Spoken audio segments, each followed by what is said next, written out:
Joe Lycett is so wrong about cancel culture. Now, Joe Lycett is a funny comedian. I do like him. He is a standard, mainstream comedian, though, where, 80% of his stuff is, Tories, am I right, and everything, but he is still quite a funny comedian. However, he's made some comments on cancel culture, and they're some of the dumbest that I've ever heard. It's obviously okay for him because he's a safe comedian. He doesn't actually joke about any sensitive topics or anything like that. He's a very status quo comedian. He jokes about the things that are safe to joke about. In other words, the state approved things that aren't going to get him into a lot of trouble. He's a good little statey boy, is what he is. He does what he's told. For every comedian who is publicly cancelled, 100 more are quietly censoring themselves because, again, one of the things that loads of comedians, especially ones that are just starting out, are very, very worried about is if they make the wrong joke in front of the wrong person, boom, that's the career dead immediately. And you've got a million people screaming at you on Twitter over that awful thing you said. In an interview last week with the disingenuously named Lad Bible, stand-up comic Joe Lycett answered a series of questions sent in by viewers. One of them concerned cancel culture and whether it has had an effect on comedy. As someone who is in the nice comedy sphere, not the usual, not the losers, not the losers. I'm with the fun ones. Yes, it absolutely has. A lot of new, especially guys that are just starting out, are very nervous about it. And even if they write a fucking banger joke, absolutely banger joke, they'll go no and remove it for their set because they're worried about getting into trouble. I think that people are more thoughtful about what they write jokes about, he said. Oh yeah, because that's what you want. Oh, I'm doing comedy. I don't want to annoy anyone. Oh, I might ruffle some feathers with my jokes. Yeah, that's the best kind of comedy. The safe comedy that everyone's like with their best middle class laugh. Those are the best ones. Carefully, there are jokes I've done in the past that I wouldn't do now. Pussy, I would do Nazi pug again. If it wasn't a dead joke, I would do it again. And I think that's a good thing. He added. Ah, yeah. Isn't it great when loads and loads of jokes, isn't it great when whole sections of an art form aren't allowed anymore? Isn't that wonderful? That's great. If there's one thing that art needs, it's controlled. That's what it definitely needs. He added, it has probably made life difficult for people who just want to do lazy material. No, it's quite... Do you know how hard it is being racist? I had hair when I started. It's difficult being racist. Stressful. So stressful being racist. But I strive and I survive. I hold down, I stick to my guns. Who just want to do lazy material. I love how everybody... Lazy material. What, 80% of jokes are like, Tories, aha, they're so shite, aren't they? Yay! Like that. Lazy material is everything that's on the TV right now. Go online, say something about the Tories, say a few things about Catholic priests nonsense on children, but never ever mention anything about the sexuality of those priests. But do all that stuff. And apparently that's not lazy. All the same jokes that have been made 100 times before. Right? Everybody fucking does it. It's lazy. Joe, I'd like you. I do think you're a talented comedian, but see all the jokes that you make. I've heard them. I've heard them before. They're just worded differently. Tories are bad. Ah ha ha, Christians. Am I right, guys? That's lazy because it's what everybody else is doing. You need to be clever to be racist and get away with it, right? You need to be smart. You need to plan ahead of them. You need to outsmart smart people. It's harder work, Joe, is what I'm saying. It's made it a better industry and a more inclusive and interesting industry. No, it's not. It's not interesting because all the jokes are the same because there's so many things that you're just not allowed to joke about. So it's like, oh, here, all of our jokes are about these 6 things. These are the 6 safe things that we're allowed to joke. No, it hasn't. It's made it worse. It's made it worse. Honestly, it has. The off-screen interviewer then asked whether audiences were on board with this. Some audiences probably feel like they've been left behind, Lycett admitted. Yeah, a lot of people are noping out of comedy because it's like they're going there, oh, Tory's bad. Oh, I've heard this. In fact, this is what the last 3 guys that came on talked about, yeah. They used to enjoy the sort of stuff that might have happened in the past, and nobody's really doing that anymore, and their views aren't represented. There are those of us, we're doing it. We fucking sell out all the time because there is a massive demand for it. Unfortunately, a lot of the comedy clubs are owned by fucking left-wing nutters, right? So we can't, or even if we do manage to get a venue, a lot of people threaten the venues into cancelling our shit. Right, so yeah, there is demand. People do want it, but it'd be nice to be able to do it. But unfortunately, you lot have fucking priced us out of the market. You just have to look around a bit more. If you're looking for racist stuff, you can find it. Don't you worry. I love how that's what he immediately goes for.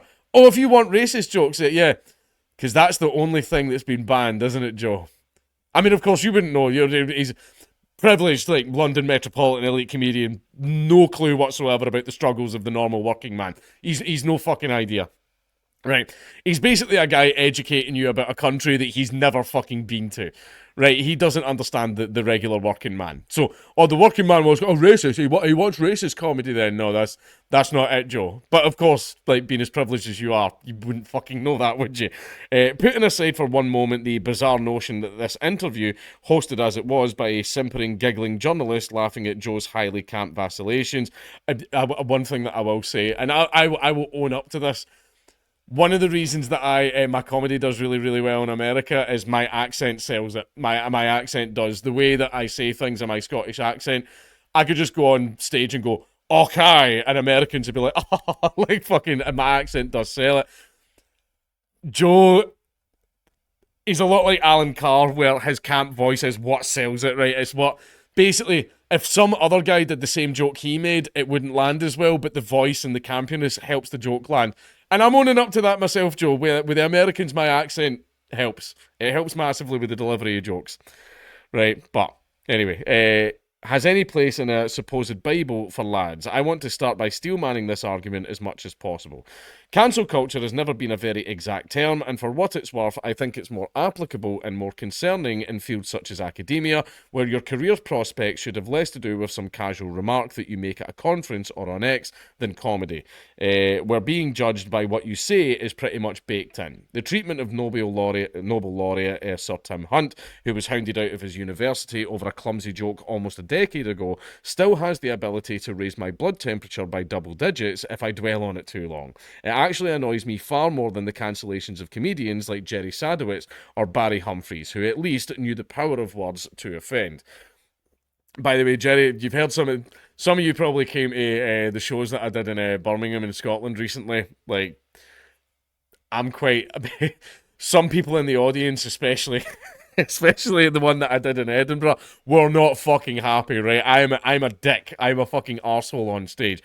Jerry Sadowitz makes me look like a pussy. Jerry Sadowitz fucking says some stuff, man. Jesus. Teach me. Despite the periodic outrage over the latest Jimmy Carr gypsy joke, very few British comedians have been fully cancelled for a bad joke because they all censor themselves. All of them. And the problem is they're having to censor themselves is why they're now all telling the same jokes. Right? Seriously. Tories bad, Catholic priests, that's it. That's the overwhelming vast majority of comedy. That's what it is now, and it has been for a good few years. Andrew Lawrence lost a lot of work after some tweets about the England football side during Euro 2020. That was a pure shame. I like Andrew. I've actually done gigs with Andrew as well. I did a gig with Andrew. Very funny comedian. He's very good. Graham Linehan lost virtually all of his professional opportunities and connections over his commitment to challenging gender ideology, which, as many of you will have noticed, there are some U-turns on that happening. Big fucking U-turns. Jesus Christ. Was expelled. Daniel O'Reilly, aka Dapper Laughs, who I've also fucking performed with, was expelled from TV for repeating a heckle about rape from an audience member. I regard these outcomes as deeply regrettable, certainly, but they are merely the tip of a much more troubling submerged iceberg. What now goes smothered and unsaid on stage as a result of cancel culture is a far bigger worry, because a lot of people don't really know what's not being said because you can't read people's minds. Like, people are going to go on stage and they might have had a fucking banger set that they could have created, an absolutely astounding, basically their special level fucking comedy set that they could have done, but you'll never fucking hear it, because if they ever did it, that's their career over. Right? It could have been good. It could have been fucking funny. But see how just like right wingers back in the 90s were like Christian jokes, brr, like fucking. Now it's like, oh, jokes about immigrants and fucking trans people, brr, and everything. Basically, you're the new censors, right? You're the new age boomers, right? You're the one. By the way, see how the next generation that are coming up, you're going to be the cringy bastards that everybody rebels against. Shut up, old man. Shut up, old man. I'll joke about whatever I want. You're such a square. You're such a loser. You just don't get it. Fucking boomer. It's going to happen one day. I'm calling it.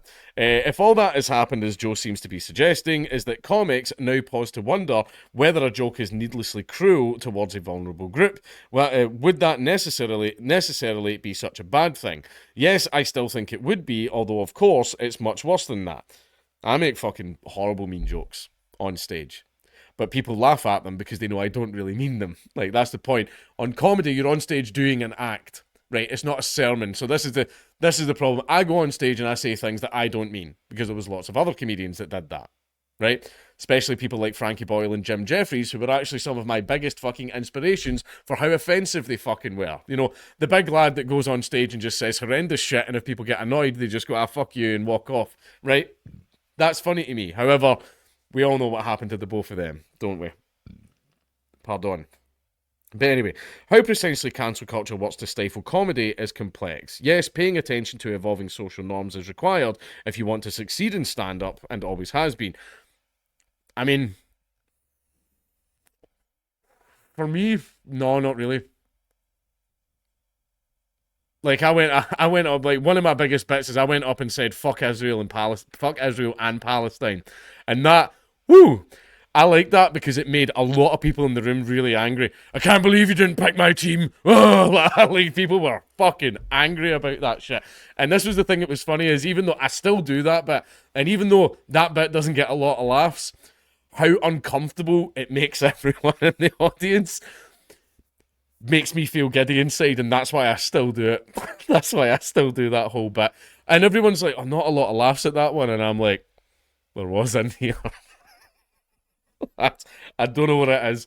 See, making people uncomfortable, it's so immature and it's so shit. But that making the audience feel like that, I find it funny. I don't know what it is. I'm sorry. I can't explain it. Cancel culture introduces a hypothetical offended third party into the equation. It leads to a lot of second guessing. Comedy is live ammunition. On that, Joe and I can probably agree, and risks are taken when using it. That's what makes it fun. Some jokes are purely at one's own expense, and some at the expense of the powerful and well protected, like the government. Bill Gates, cheese. I don't get that. But there are many good jokes that invite you to generalise a bit for them to do work. That can become a bushfire, no doubt. Bill Burr has some fantastic routines about his girlfriend that are specifically about her. But they also invite you to regard all women... Is it not his wife now? I think they're married. I don't know. Don't quote me on that. But they also invite you to regard all women as irredeemably stupid, all relationships as lies and doomed, and all the dice loaded against men. Fact. One hopes that most of his audience are able to detach these propositions from the jokes in due course, but his walking of this tightrope is what makes him, for me, perhaps the most exciting live stand-up of the past 10 years. I do love Bill Burr. Bill Burr is very good. I think he's a great comedian. The license Burr takes does not come from nowhere. It comes from a tradition that he insists upon, but that is in danger of being lost. That the stage itself is a space licensed for offence. Which is true. The term safe space is often rightly mocked, but I don't think live comedy should be a space where the performer is safe. Not a space where the audience is safe from hearing the inconvenient, abrasive, disobliging truth. It should be a space safe to express oneself honestly or even dishonestly without fear of censure. To take a boo or even a bread roll, sure, but not to get home to find out that your family is in hiding. A safe space in which to try and fail. Yeah, absolutely. By the way, see when we say cancel culture and all that stuff, that doesn't mean, oh, when we go on stage, whatever joke we tell, you have to fucking like it, right? No, Jesus Christ, never make things like that. I've done it myself. I've never bombed. I've not bombed yet. It will happen one day. It will happen one day. I will bomb. It happens to everyone. I haven't bombed yet, but I've told jokes that didn't land, right? And then I tried them the next night. Still didn't land. All right, that's a bad joke. Back to the drawing board. I'll just remove that one. The ones that really don't make sense, by the way, is where you tell a joke one night and it doesn't land, and then you tell it the next night and fucking boom, everybody laughs at it. That's never made fucking sense to me. I delivered the joke the exact same way. Why? But anyway, but it's fucking, that messes with me. However, when you go on stage and you make jokes, people are allowed to tell you, or go home and tweet, oh, he was shit, didn't like his comedy, thought he was pish, this joke wasn't that funny, blah, blah, blah. People are critiquing, people are using their speech to define your show. Maybe that'll make people not like you, maybe that'll make people want to check you out, blah, blah, blah. All of that's fine, right? When you go on stage, you're trying to win the audience over. They owe you nothing, by the way. They don't owe you a laugh, they don't owe you a smile, they don't owe you a clap, they don't owe you a cheer. It's your job to earn that from them. And if they decide that you've earned it, well, then there you go. There's your little bit of self-aggrandizing and praise that you like to validate your own existence, right? There you are, right? However, that doesn't mean that the audience can then turn around and go, fucking skin this man alive, get him fired from his job, blow up the university he went to, like that type of stuff, right? So you can't have that either. Stand-up comedy should be the opposite of Chinese Cultural Revolution struggle sessions. It should not be there to reinforce the views of the regime. Absolutely. It should be the purest snub to what C.S. Lewis branded the omnipotent moral busybodies and the tyranny sincerely exercised for the good of its victims. It should be the unwanted erection at the funeral. What? Jesus. The giggles that get you expelled, not the reassured laugh of affirmation that gets you the pat on the back. Yeah, because a lot of modern stand-up comedy feels like sermons more than anything else. A lot of it is comedians that are like, I actually really like immigrants, guys, and then the crowd's like, woo, yeah, and he's like, yeah, and then he goes off on some other tangent, and it's like, I thought you were building up to a joke there, pal. All right, okay then, thanks for that. Fucking shit. To do this, stand-up needs to be a different kind of safe space. Safe for creativity purposes to try out, to philosophise with a hammer, to discover what one thinks by thinking aloud, and that bit goes for the audience too. Before they have had a chance to run it past their own internal minister for wrongthink, they should also be able to relish the implicit threat that we are handling volatile materials, that there might be an actual explosion any minute. Comedy is chemistry, not physics or biology, and the teacher has got his goggles on. I don't think many of us are mourning the past that Joe Lycett seems to hint at, of racist jokes, jokes about gay people, jokes that say rude words for effect. I don't do the rude words for effect, but I do make racist jokes and I do make jokes about gay people. And people love it, because there's demand for it. People still like that stuff. Like, I don't understand it. People think that type of shit just went away. Like, it didn't. There's still huge demand for it. And the funny thing is the more and more you people scream about it, it becomes this little naughty thing, you know, a little, I'm going to buy a few tickets to that boy's show, but I'm going to wear a scarf up to here so that no one can see me. A speakeasy, almost, but for racist comedy.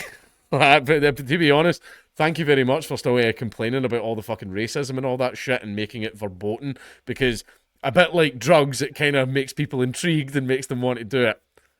So, thanks very much. He's blah blah blah. Where was it? Yeah, he's right. You can still find them. Sophie Duker is a good place to start, but they are likely all a bit stale now, apart from anything else.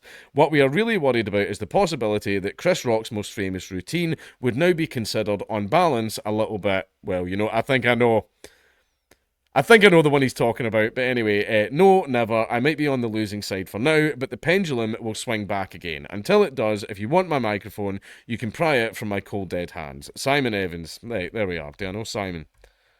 I might know Simon. I don't think I know Simon. But anyway, Joe Lycett actually had the cops called on him on stage. Did you know that? Because of a joke he told. And he's sitting there going, oh, but nothing happened to me. Cancel culture's not real. That's because you're Joe Lycett, you know, fucking, you're on the TV and all the panel shows and everything like that all the time. And obviously you're a little privileged elite boy. And everyone, oh, but I grew up a little sharp. Sharp. Right, just sharp. Right, but anyway. Obviously, nothing happened to him when someone called the cops on him because he is Joe Lycett. If you are big enough, the police won't do anything. However, if you're a little small guy, you might be a little open mic night guy, nobody knows your fucking name, this could be like your third time ever being on stage, and if someone did that to you, oh yeah, the cops will absolutely grab you. Especially because in the police's own hate crime operational guidance handbook, they say that it doesn't matter even if you did in fact commit a crime. What matters is the victim's perception of what you did. Right? So basically, oh yeah, Joe's not worried about cancel culture because Joe's fine. Joe's made his fucking millions, and he does all the same fucking regurgitated crap that every other comedian has done for the last few fucking decades. He's safe. He knows he's safe. Cancel culture's not that bad. Huh, working class people just want racism. And everyone, of course he thinks that. He's been raised in, like, London's metropolitan fucking elite privileged arsehole bullshit. Silver spoon, might not have been born with it, but he fucking earned it, and he fucking rammed that way fucking up there, right? And that thing's in there to stay, right? So basically, Joe, I do think you're a very, very talented comedian. I do think you're a very talented comedian. A lot of your stuff is stuff that has just been done before, but I get it. You're very, very limited in what you're able to explore in your art form. You've chosen to censor yourself, but act like, oh no, this is what I really wanted to do in the first place. I get it, right? You're making a lot of money right now, so yeah, of course you would play it safe. Of course you absolutely would. However, I will also say as well that you have no idea what the fuck you're talking about.